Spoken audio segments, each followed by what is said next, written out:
everybody, welcome back to my channel. So I am still in the kitchen. I should just put my bed in here because this is where I live. But today I'm just going to fry me up some good old pork chops with a bone in them. And they're going to be so good, y'all. So last night I wanted a baked potato. So I got it ready and washed it, scrubbed it really good because I love to eat the skin. And then I remembered that I had a sweet potato in the fridge, and I thought, well, I'll just bake them both at the same time. So I ate the baked potato last night, and tonight I'm going to reheat the sweet potato to go with the pork chops. And then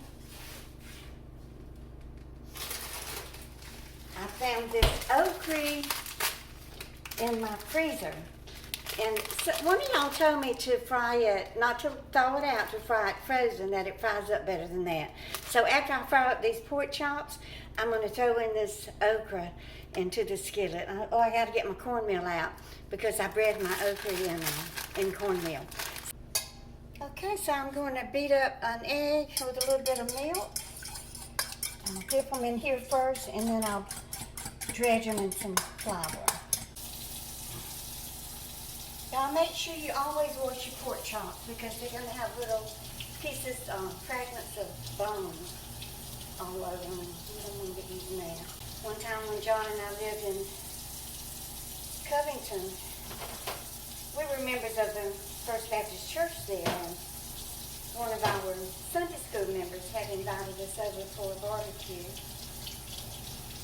I think that was the day that we all played volleyball too. So he was putting the meat on the grill, and he just took it right out of the package and flopped it onto the grill.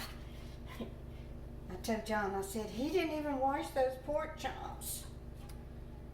I think we just ate the hamburger meat because I know some people do wash hamburger meat, but as particular as I am about washing meat and keeping everything clean, I don't wash hamburger meat.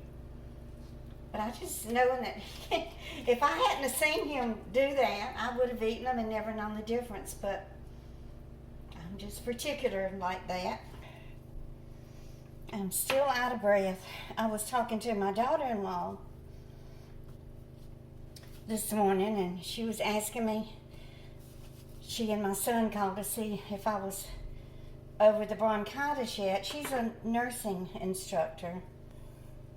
She told me to use my spirometer. She said that'll help so much with your breathing. And I mean, I have one.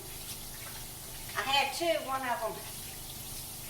of them ended up a victim of my manic depressive episode.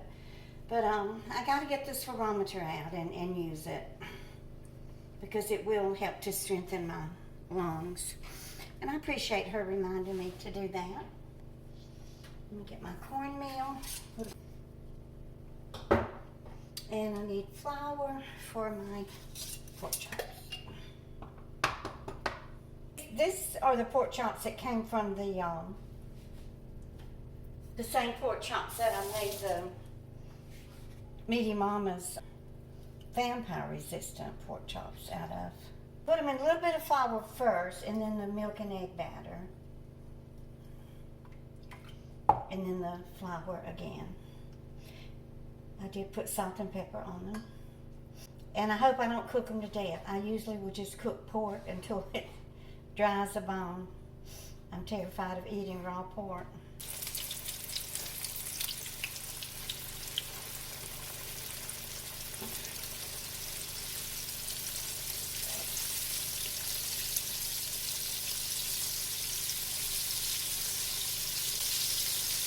The oil is pretty hot, but I think 10 minutes on each side should be sufficient.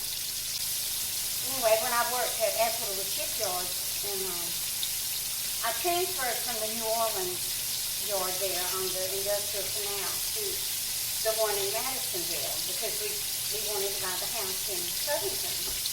So I was able to transfer and still keep my job as executive secretary. But there was this man, I think he was the project manager of the shipyard. Well, my boss was the executive vice president, so, he was always having to come and meet with him. So he would come and, there was a partition, a wall that kind of separated my little area from the other part of the building. So he would just come up there and then lean. So there was a wooden partition like the one that I have over here separating my stairwell from the living room. So he would come up there and just lean over on that wooden partition, and then my little desk was right there, where I had to sit, and, strike up a conversation with me. And I always had this weird vibe from him. He was very creepy.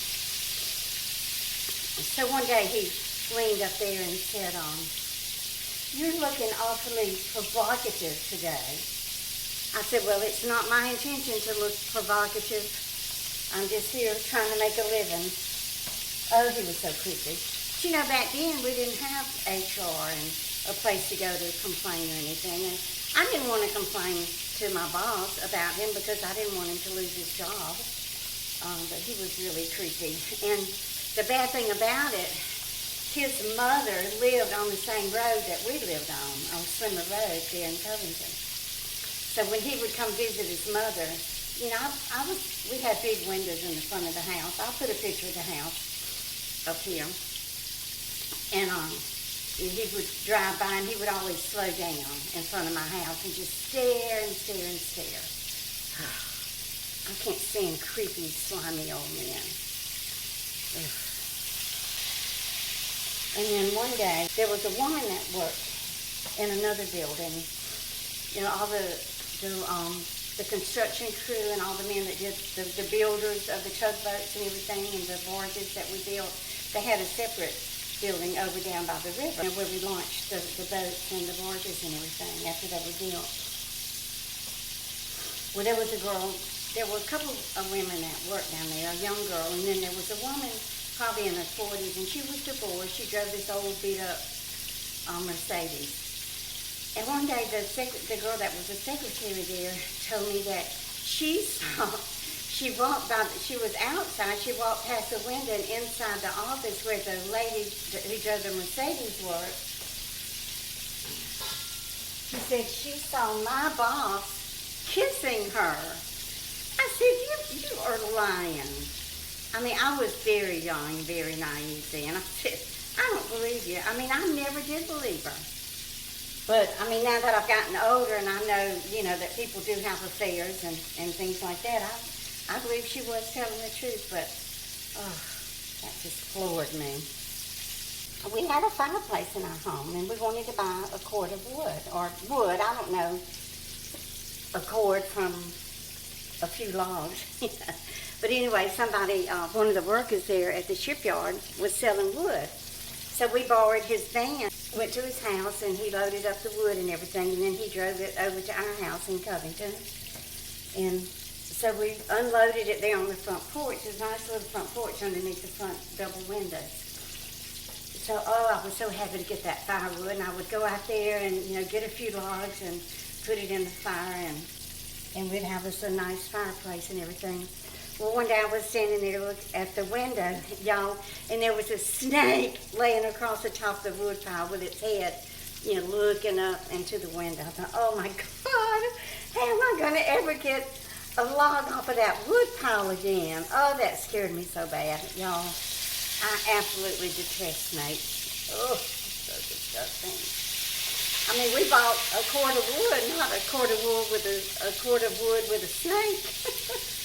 We got more than we paid for. Oh, goodness. Okay, I think my pork chops are almost ready. Let's see. But I am going to,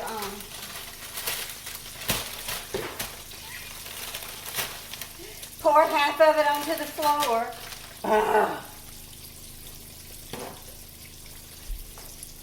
Y'all, I am very clumsy.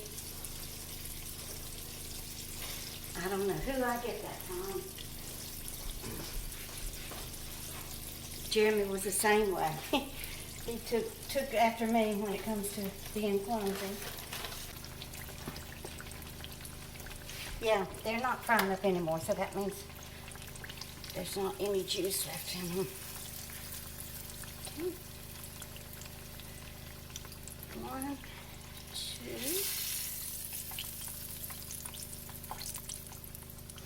2. And then this little tip fell off of it, one of them. Okay, so there we go.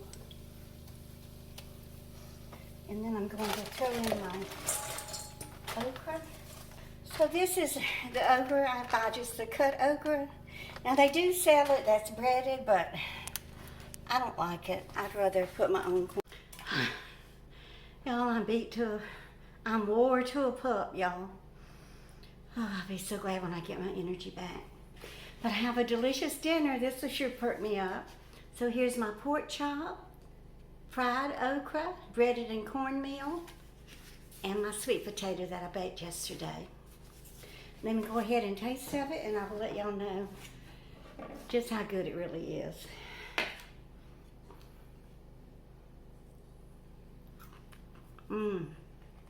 Oh.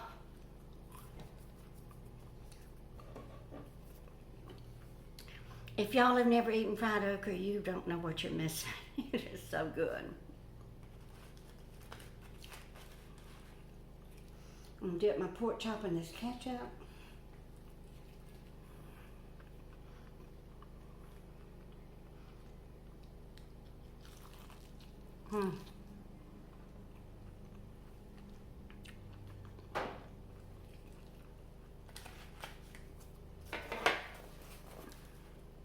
Oh, yum. It is perfect.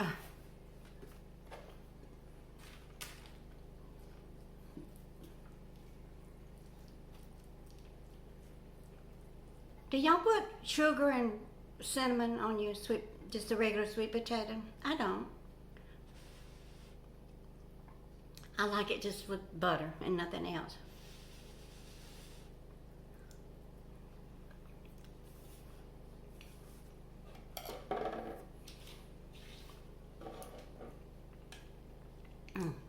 It is so good. So I want to thank Will for buying some of this food for me, the pork chops. This sweet potato, I've already eaten all the sweet potatoes that he sent in the last shipment, but I picked this one up at the Ideal Market, and it's very sweet and delicious. But, oh, Will, you did a good job picking out these pork chops. So it's so good to see y'all here today. I hope that you will give me a thumbs up and that you will share my video with just one person and help me to increase my sub count. But most of all, y'all just keep on coming back. Bye, guys.